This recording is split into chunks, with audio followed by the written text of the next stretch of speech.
All right, everyone. Welcome to acceleratorsorg.com. I'm Jeff Bruno from your outsourced CFO, and it is our monthly live. Hopefully, people are on here. I have a bunch of questions. Let's go through them. It is, wow, it was a loud clap. It is, what day is it? Thursday, April 28th. I'm trying to bring Sean energy today, and even though I had a rough morning, it is what it is in business. It's one of these big things, huh? I'm sure all of you can attest to that. So we are, where is it? We're April 28th. We are at the cusp of craziness in the world, continued craziness in the world, the war, inflation, COVID still hanging around, especially in countries that haven't done a good job at getting natural immunities, like China, blowing back up. A lot of issues here. So stay the course, push through. Long term, there are no issues in the U.S. In the U.S., long term, I don't see any issues outside of nuclear war. Let's not even. Hopefully, that's not a scenario we ever have to deal with.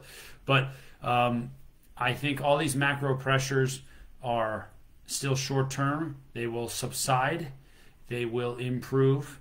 Business will improve. I am not a pessimist. I am a very big optimist on where things are going. There's just too much money flow and too much in the economic space here in the United States.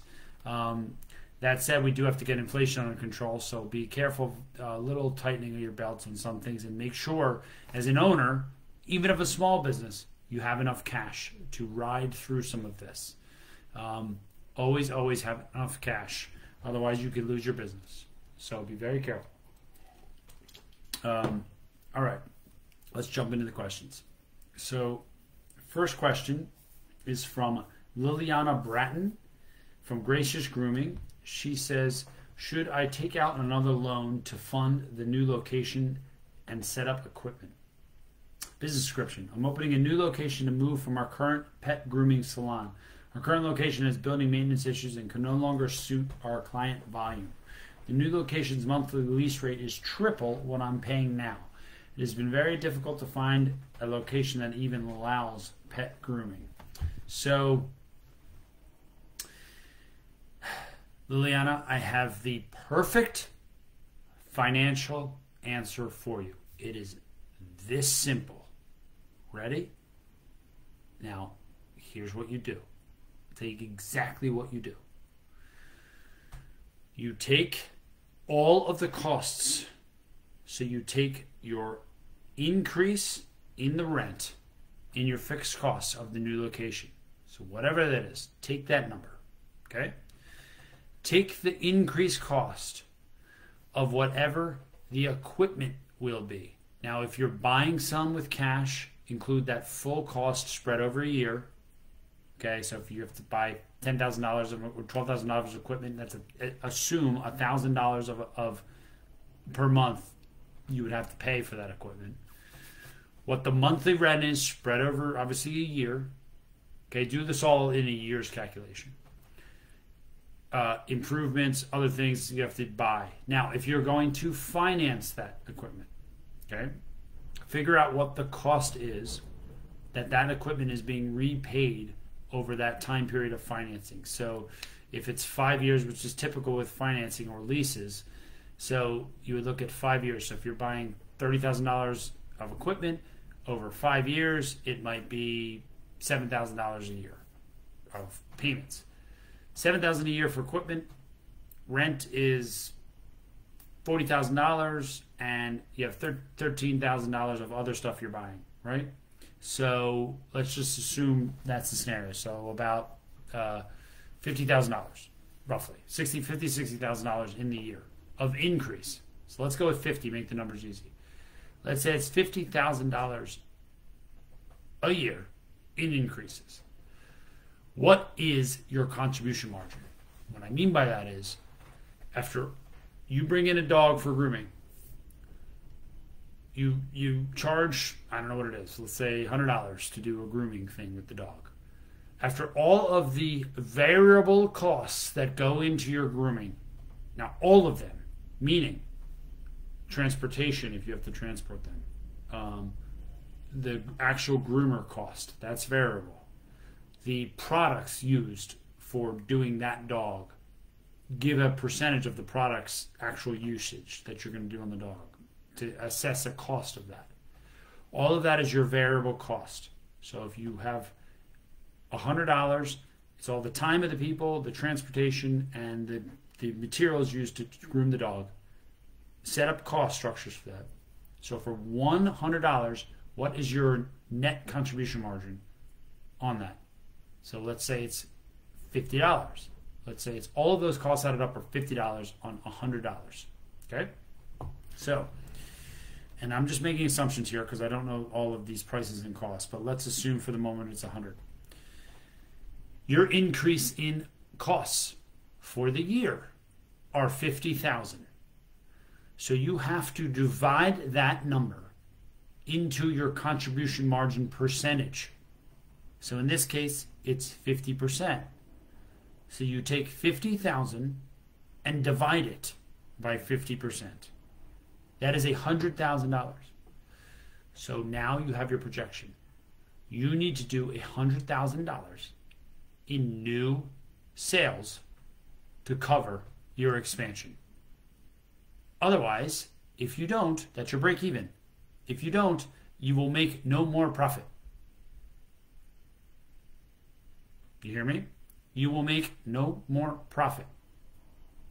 And you will be losing profit from your former organization by adding the new location. That's how you do it. And if your projections of new sale increase are not enough to substantiate $100,000 more in income, or whatever the case is for this equation, then be careful in doing that.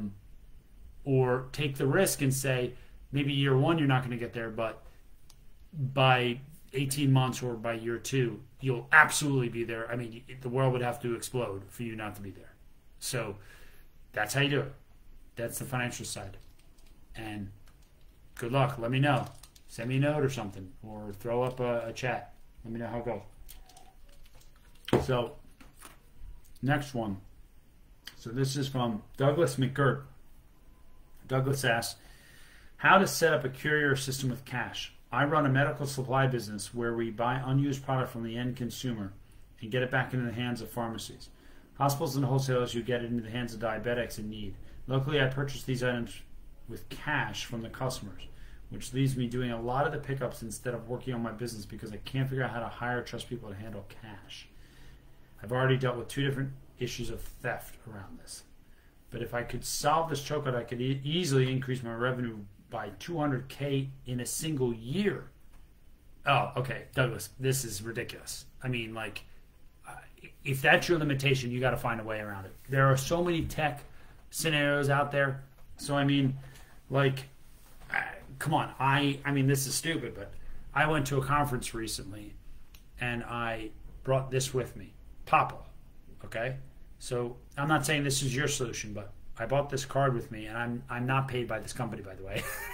And it's a digital card. So what it is, and it's hard. It's a digital card that has my contact info on it, but it also can be used with Apple Pay and used with other things like that. So you should be able to find some cards, something similar to that you can put a set amount of money on in a daily scenario, or authorize it and give those cards to people that they can then go up to people's phones on location. All of these people have phones, and probably 97% of them have smartphones, if not all of them. And all you do is tap this on their phone, and you can pay them in cash. So like Apple Pay or something similar. I'm sure there is a way to do that. So that way, nobody's carrying around cash, and they can't use it for anything other than its set use or whatever you're going to do. And you can also limit the amount per day. So, I mean, I don't know the specific thing to use that for, but I mean, this card was $30, and I went to a conference and I was just tap it on people's phones, and my contact info went right in, and it also allows you to do Apple Pay if I wanted to tap. So there's got to be a way to do it. So hopefully that's helpful. You should be able to get around that with current technology. Next question is from Todd Ferguson. Todd says, what benefits did you add for your team first to help with retention and new talent acquisition, insurance, retirement, and other? We run a 3PL warehouse that stores and sends products for our customers to various e-commerce websites. We currently have 22 people on staff, most that are entry-level workers. We need to hire at least one high-level manager this year, as well as create retention among our current staff and be able to find higher quality workers with better compensation package that includes benefits. We currently offer PTO to all employees, as well as other various small perks throughout the year. So Todd, you and the rest of the world, rest of the U.S. are dealing with this problem right now. People are jumping around a lot. Retention's hard. You're not the only one. Lower-paying jobs are hard to retain good people because there's a dearth of good people. So if you're paying somebody $15 an hour and they're good, somebody's going to quickly pay them $20 an hour.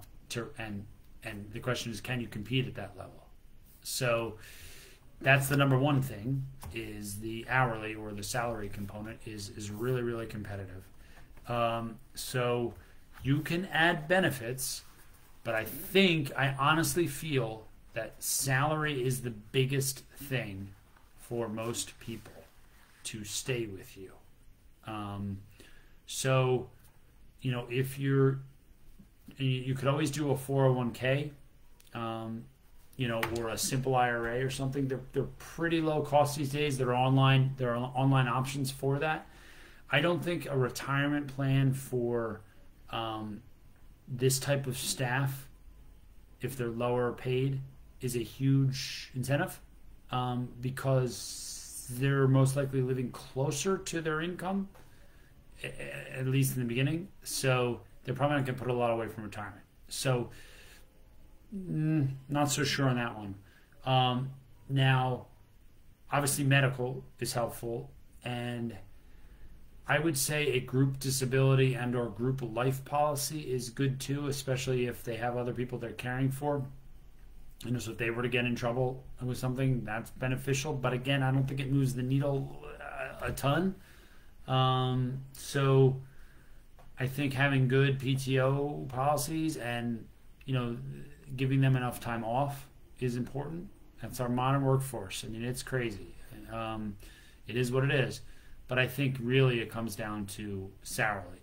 So one other piece of information there is if you're worried about people staying, maybe you can set up milestones. You could say, hey, you're making $15 an hour. Stay 6 months, you're at $16.50. Stay a year, you're at $17.50. Stay another year, you're at $20. And you just know in planning your budgets that they're going to increase, and they know that they're getting those increases consistently. That's probably your best form of retention. Next question. Crystal Reyes. Crystal says, how do I determine or calculate the right pricing according to my expenses? I'm a nail technician in the beauty industry. I'm feeling like I may be undervaluing myself in my pricing, but I just feel stuck. I've checked price menus in my area, but they aren't booth rental. They are commission-based. So, Crystal, I don't know a ton about your industry, like the dynamics about pricing there. But, I mean, I think it's just simply a supply and demand scenario. It's that simple. I would test your scenario. So, like, if you're not struggling to get customers and you bump your prices up 10%, do they still come? So if you bump it up 20, do they still come? And just sort of test that, or do a tranche of customers, test them at 10, wait and see, test them at 20, wait and see, a different tranche, maybe. But there's probably no set scenario there. And I don't mean to say this in a bad way, but you're in a little bit of a commoditized business, meaning, you do have a ceiling on your pricing. So you're not going to be able to be like, oh, it's $100 for a session. Everybody's going to leave. So you have to kind of test the tolerance of people around small price increases. Um, People get the inflation piece right now a little, like, oh, the products you're using are probably going up in cost. So, a 5 to 10% bump is pretty much absorbed by most people right now. But if you're trying to bump yourself up for value rather than just macro events, that's a different equation, and you have to test it. So maybe you do something special in addition. Every time somebody comes in, you give them you're raising them 20% overall, but if they bring a friend in, they get 50% off the next session. And if they, I don't know, try to entice them somehow to bring in people to get their rates back down to where they were. Hopefully that's helpful. Next question, Alex Wilkins. Do you think me paying myself less than everyone else on my team is smart? I have a hardscape and landscape business. I'm starting to grow. I'm making everything 100% legit. I don't need a ton of money out of the business. I got pretty much everything I need to live. I was going to pay myself $15 an hour and leave the rest of my business account so I can keep the ship sailing. Does that make sense, or should I pay myself more? I reverse engineered it. If I pay myself $15 an hour, I should be able to save $1K a month in my personal bank account. The business can grow rapidly. Thank you for all your time. Alex, awesome. First of all, I love your mindset. You're an entrepreneur. That's perfect. You should absolutely, absolutely pay yourself last. If you ever read Simon Sinek, Leaders Eat Last. He's the famous author of Why, How, and What. And so he also speaks about how leaders eat last. So if you're running a business and you're the CEO and you're the leader, you have to eat last. You have to pay yourself the least until you can get the business to a level that makes sense to include your full salary in the component. I totally agree with that. Now, if you need more money to live, that's a different equation. But what you said in this context is you don't, and you can put it in the business. I wholeheartedly believe in that. It's a smart move. Do not take more money. Now, there's one caveat. Here's the caveat. You have to have a plan to reinvest in your business. Cautiously, but reinvest. There's no reason that I would want you to not take money in the business and then just pay it in tax. Now, tax is probably only 30%, 25-30% if you're on a lower business level, maybe even less, depending on how big your business is. It's not a huge bite out of it, but there's no reason to pay tax on the full amount of the money if you can reinvest some of it. Now, I would pay tax on some of it just to conserve money, because you're probably only paying 25% or 30% total. So I would pay the tax on some of it and keep the capital in the business. But in the last quarter of the year, if there's some hardscape or some landscape stuff, products that you can buy, that you can expense, or tools you can expense to expand the business, then do it and lower your cash profit so that you can use that stuff in the first quarter of the next year, and keep doing that year over year, and that will help you to more quickly grow the next year into the next year. So that's what I would recommend, but I love your approach. Next question is from Carrington Crothers. In regard to taxes, what are ways or things that should be done throughout the year to optimize savings come the next tax season? I'm a commercial brand photographer in Massachusetts creating content for small and medium-sized businesses. As the new year is still fairly fresh, I was wondering what should be done throughout the remainder of the year to help with savings and reduce stress come next tax season. Are there some tips and tricks to process to optimize your taxes? So Carrington, I'm not a CPA. So this disclaimer, I'm not a CPA. I talk about reinvestment. I'm not a tax strategist. So I can't officially answer your question. However, what I can say is that, a general rule of thumb, we say put 30% of your profit away. That's it. So if you're making 100K, put 30K away. Don't touch it. 70 take, use for yourself, use for whatever you want to do. Reinvest 70 in another area. Well, if you reinvest 70, you're going to lower your tax rate, but keep 30% on the side. That's what we generally tell our operating clients what they should think about for taxes if they're profitable. And then, worst case scenario, you pay no tax, and then you have extra money to build in your business next year. So that's it. Hope that's helpful. Next question. Kevin Vinicki. Kevin says, when exploring the opportunity to acquire a book of business, what should you be looking for during the initial investigation? And how would you structure the potential deal to mitigate risk?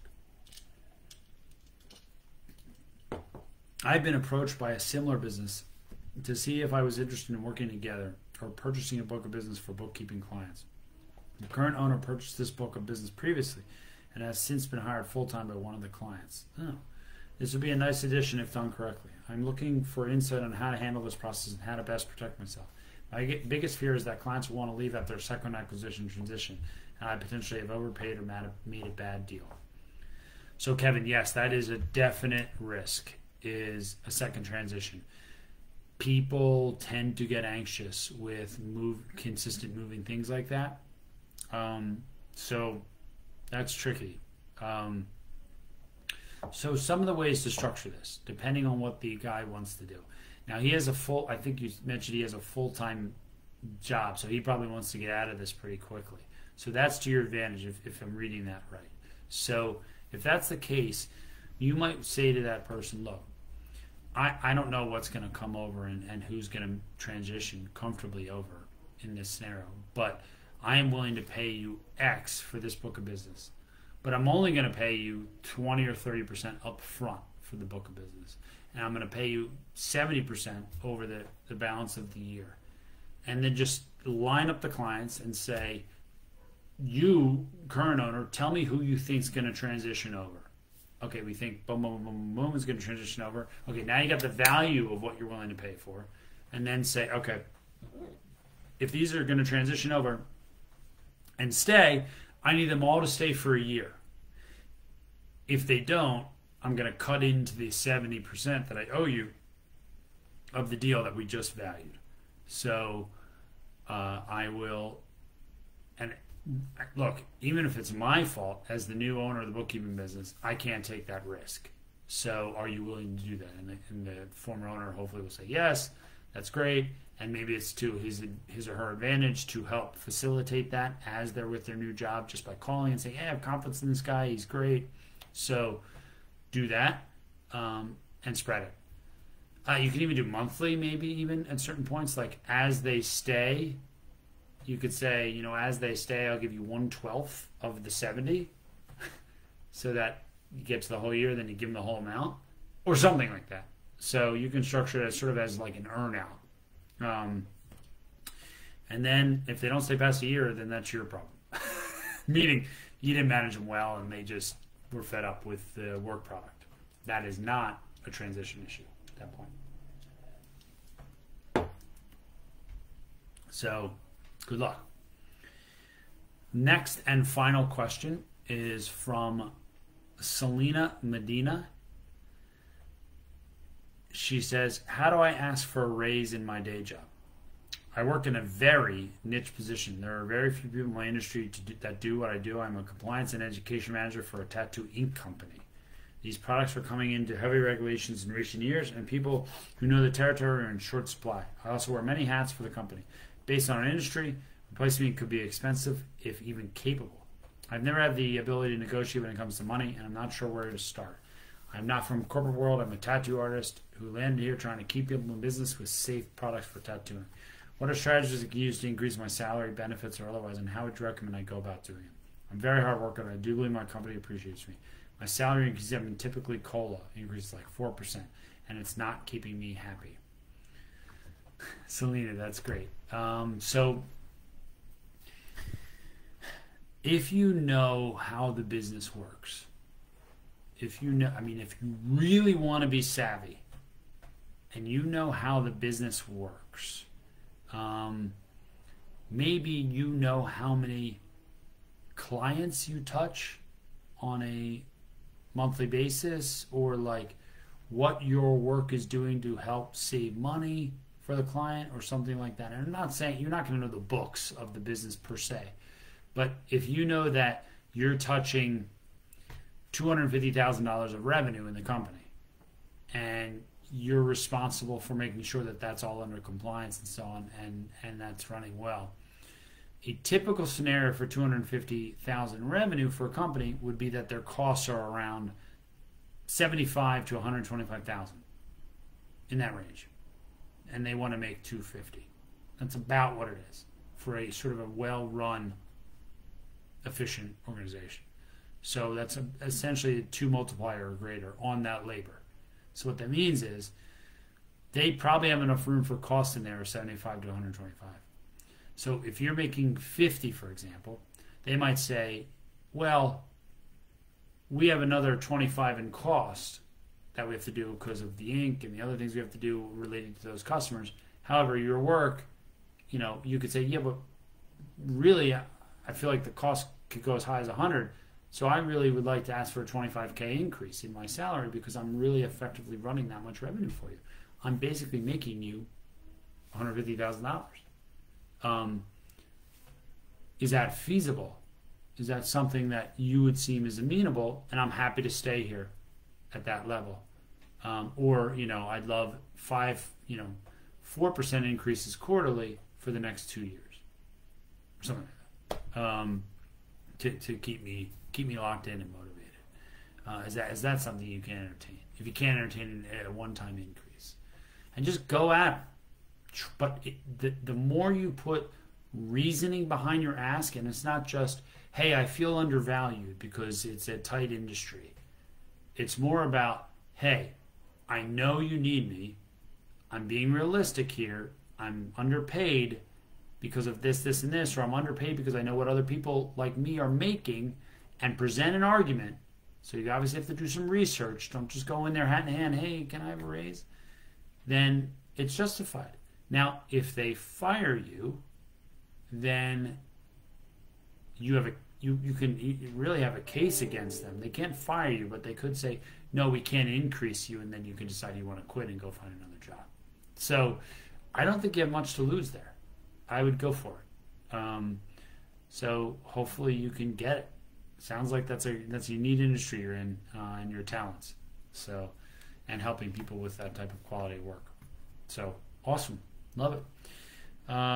So those are great questions this round, guys. I love it, especially around the acquisitions, around the building of the new location with the expenses. Really, really great questions. And it shows that this entrepreneur group is cranking. You got some great business minds here, and I'm glad to be part of this and help you guys think through this. I think I'm going to be doing a live town hall next month as well. So any of these guys who've been on this one, please hop in that. Get more concrete live answers to your questions. And I'm here to help. Here to support. Let's do it. Let's go, Sean. Have a good day, everyone. Bye.